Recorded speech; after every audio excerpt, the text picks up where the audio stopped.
You could accept the fact that this city is headed for a disaster of biblical proportions. What he needs is Old Testament in there, real wrath of God type stuff. Fire, sleepers, seas, oil, human sacrifice, dogs and living together. That's terrible.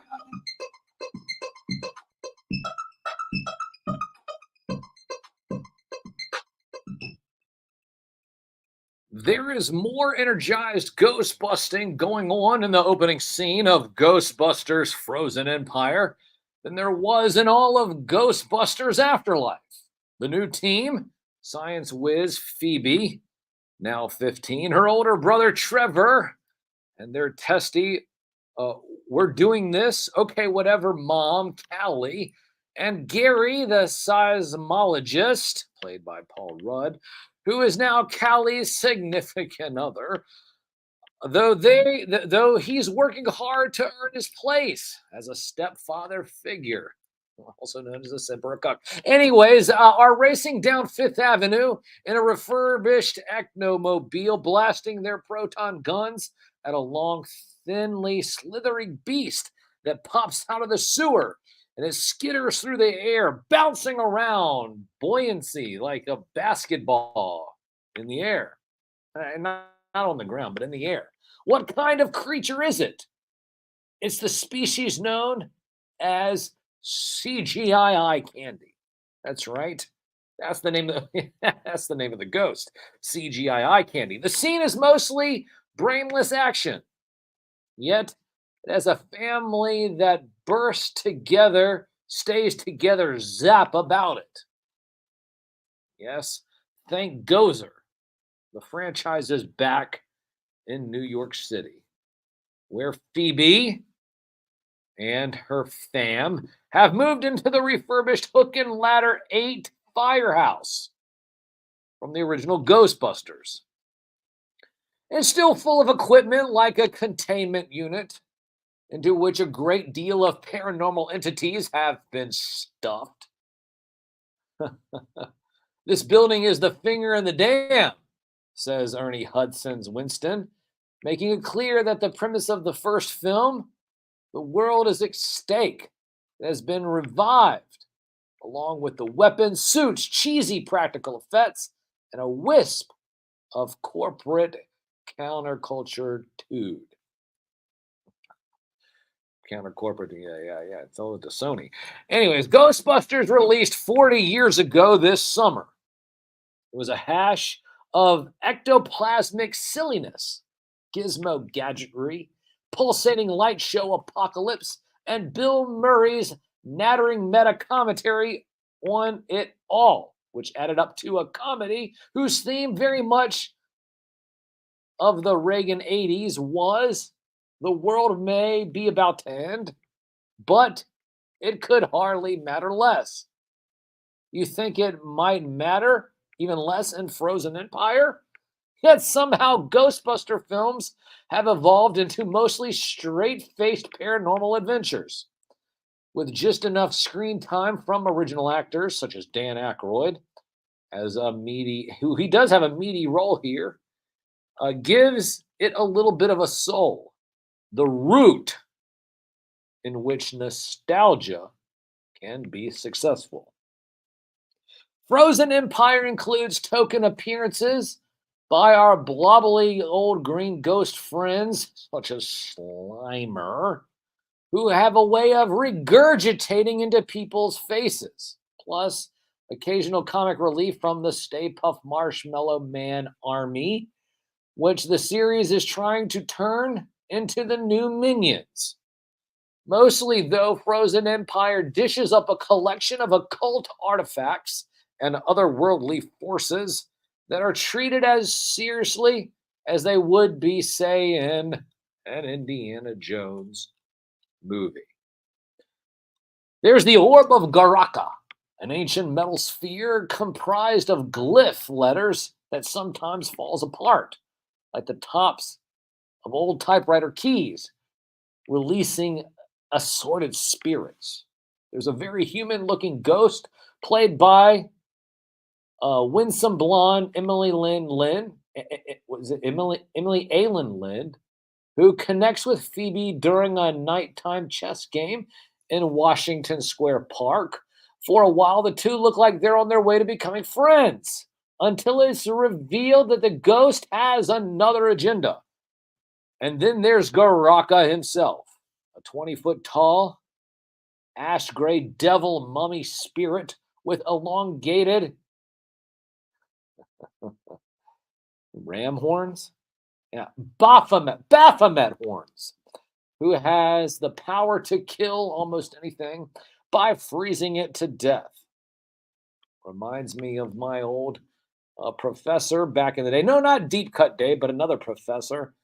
Every time they started talking, I just wanted to go to sleep. No, this is before the Roswell years. I'm just telling you that right now. Anyway, so powerful is Garaka's ice magic that it freezes even when the voltage squigglies from the proton packs turns Manhattan into a deadly ice palace. Nothing can stop him. Garaka is the man, or the ghost, the entity. Yeah, whatever.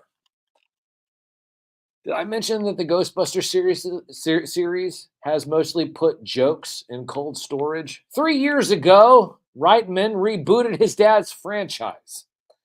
And the result was a movie for anyone who thought that the most entertaining part of the original Ghostbusters was the science. Not Bill Murray's tossed off jokes, not Godzilla-sized Stay Puft Marshmallow Man, not the Statue of Liberty walking through the street, but all the tech geek jibber jabber. Afterlife repositioned the Ghostbusters brand as an actual sci-fi nerd fest. Science is reckless, said Phoebe.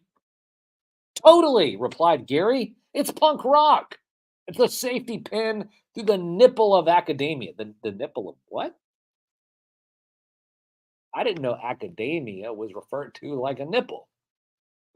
Well, anyways, the movie was so enthralled by its fake science that Reitman seemed to have all but forgotten the original Ghostbusters became a classic because, it was what? Oh, yeah, that's right. It was funny. It was funny. And yet the strategy worked, at least at the box office. Conceived as the world's most generic 80s absent father Spielberg movie, Afterlife was like Close Encounters of the Third Kind, mixed with the Goonies, mixed with Stranger Things, all put in a blender to get a bunch of mush for this current generation of people who just want nostalgia dribble. The stuff that they want to soak up, and they say, oh, well, listen, this reminds me of my childhood. And all that the companies are doing are just fleecing your ass with nostalgia. But the conversation of the Ghostbusters franchise into some kind of gimmick kitty product jam-packed with Easter eggs, backstory, gobbledygook about Gozer, gatekeeping, keymaster beliefs, fire, blah, blah, blah, blah, blah, added up to nothing so much as a spin-off trivia game. A movie that was more fan service than movie. Fans, however, were fine with it, including a bunch of new generation noobs. Yeah, a bunch of people who were still sucking on their pacifiers saying, oh, this is great. They seem to be saying as long as our heroes get to put on those khaki pest control Ghostbuster suits and shoot rainbow lightning out of their Ghostbuster Protons packs, as long as it all ends with Ray Parker Jr. singing, then we're good. That's what strokes the nostalgia. Oh my gosh, I'm nothing more than a simp. Let me go over and then just grab the Ghostbuster soap. Is that licensed? Yeah, it's over in the aisle. Yeah, let me go grab the Ghostbuster soap. Bend over and grab that because you might sit there and say that all these people were okay with it. Oh, Frozen Empire has to work even harder to invent a new reason for the Ghostbusters to exist. What do you mean the Ghostbusters to exist? Nothing is more ridiculous than having Sony, which originally sat there and stole Ghostbusters from Filmation, which was a show back in the 70s. And then all of a sudden in 1984, everybody sits there and associates Ghostbusters with, what, Bill Murray, Dan Aykroyd, Harold Ramis. It doesn't matter. Listen, it does not matter because here are the facts. The facts are that Sony stole Ghostbusters. Sony has always stole Ghostbusters. And now Ghostbusters is doing nothing but just stealing your money, stealing your revenue, because here I was sitting in an empty-ass theater last night and nobody was there. I'm going to say that again. It was empty AF at the theater. This is the opening weekend of Ghostbusters. The opening weekend of Ghostbusters, nobody was there. Why? Well, maybe this has something to do with the fact that gas is almost about $5 a gallon over here. Nobody wants to sit there and pay $13, $15, $20 for a damn movie ticket, and they can't even fill up their freaking car. And you want to sit there and say, oh, well, guess what? Movie in Hollywood is back. Nobody gives a damn about Hollywood because I was sitting there in an empty theater last night and it was empty. Empty AF. Empty AF. How many times do I got to say AF? It was empty. And you want to sit there and tell me that nostalgia is alive and well? No, it's not. All it's doing is throwing different pieces of soap at you, hoping that you can go over and grab it. And then the next thing you know, you walk out of the theater and you say, man, that was trash. Well, you know why it was trash? It's because it's always been trash. Because when they started telling you that, oh my gosh, listen, let's go ahead and capitalize on Ghostbusters. This is going to be a thing. Now, here's my problem. And here's my issue with all of this. 11/20 here on the year 11. It says 11/20 on the 23rd day of March in the year 2024. I'm sitting there telling you about nostalgia and what was shown before we even saw the Ghostbusters. Well, you know what we saw? We saw the ghost with the most. Tim Burton is releasing Beetlejuice. You notice I only said it twice. Beetlejuice. Can't say it a third time. Beetlejuice is coming out this September. The ghost with the most. And my question is that when I watch these Ghostbuster movies and how they're just grifting off nostalgia, I want to know, is Beetlejuice going to also grift off nostalgia as well? I just spent the last weekend over there at GriftCon. People call it Galaxy Con. No, it's GriftCon. It's GriftCon because all those old ass, actors and whoever, a bunch of washed up, people who want to sit there and say, oh, we're amazing. Nobody cares. And if you're sitting there paying money for someone's autograph, then you need to go and look in a mirror and rethink your life. Because here are the facts. You are all that matters. Well, you said, what do you mean by that, Sam? I'm going to tell you right now that when you sit there and you give power to other people, celebrities and this stuff, and you're going to give them $100 just so you could have an autograph? Get out of here. What are you doing? People want to know why I don't do grift cons anymore. A bunch of washed up old people. And people sitting there saying, oh, well, listen, let me sign an autograph for $40, $50. And that's fine if that's your business model. That's fine. But I'm going to sit there and tell you right now it's a grift. It's all a grift. The whole thing's a grift. And it's ridiculous. Absolutely ridiculous. And you want to sit there and say, well, Sam, why are you so upset? I'm so upset because here are the facts. The facts are that Ghostbusters is amazing. Even the Sony ones, yes, it is. But the facts are that they stole it from Filmation. And here we have this this new movie. What was that? Okay. All right, sorry. I got the guys in the back and behind the glass. So, well, what do you think about it? Saying, I actually like the movie. If I had to put like, what was that? One word? What do you mean the one word? Okay. So I see this. So the producers are sitting there telling me right now. Oh, I said, well, Sam, if you had to sit there and put one word to the Ghostbusters film, what would you say? I would say wholesome.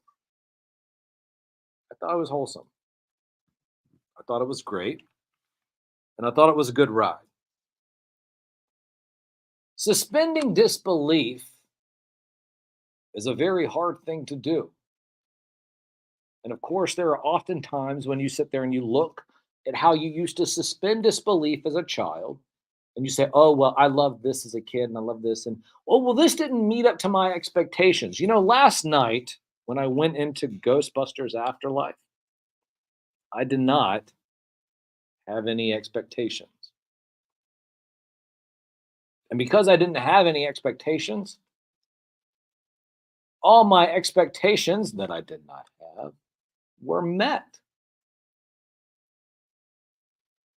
I think you should go and see Ghostbusters Frozen Empire. The reason why I say that is because it's a wholesome film. And in an age when there's a lot of entertainment out there that is not wholesome, I feel like that this film can allow you to take a step back, let you know that you can just enjoy a movie and suspend disbelief, because that's really what it's all about. On Saturday mornings, what did you do? You woke up. You didn't go onto the bus. No, you went downstairs. You grabbed a bowl of cereal. You sat down in front of the television and you enjoyed all kinds of imagination as you were playing with action figures and toys and enjoying all of it. Because that's what Saturday morning was all about. I'm reading these reviews, and people were asking, well, Sam, are you going to spoil anything? No, I'm not going to spoil anything. The only thing I'm going to spoil is the fact that you're going to spoil yourself if you don't walk into Ghostbusters Frozen Empire with a mindset that you just want to have a good time. It's easy for people to sit there and look at what is new and compare it to something that is old. I don't think you should do that.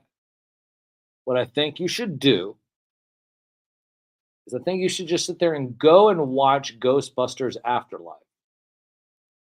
Put yourself in the shoes of someone in 2024 and know that Ghostbusters Afterlife is here set in the present, not in the past, not soaking in nostalgia, but a wholesome adventure. One that I think it is perfect for a family. Sure, there might be a few choice words during the movie, but it's not too bad, and it's in context. But if you want to go and enjoy a movie with your children, with your family, with friends,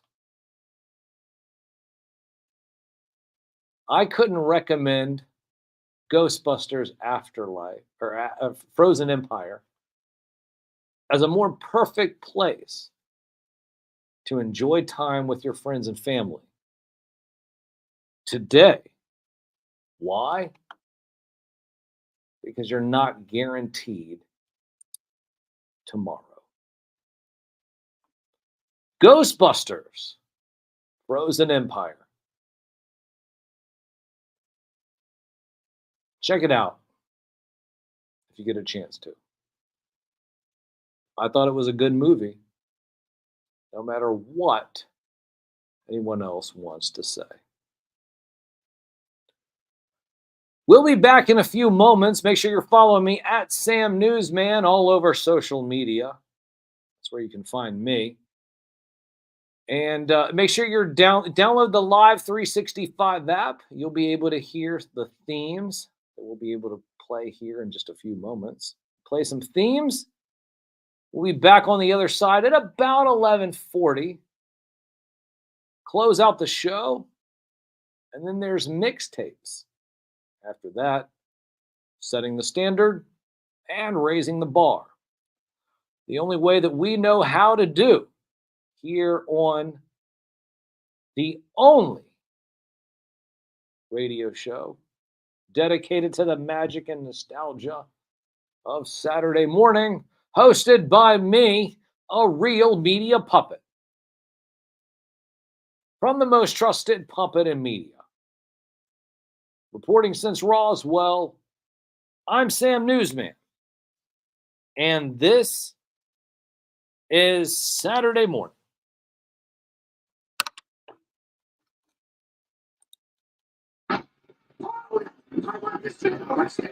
These men are criminal violations of the Environmental Protection Act. This explosion is a direct result of your mother's.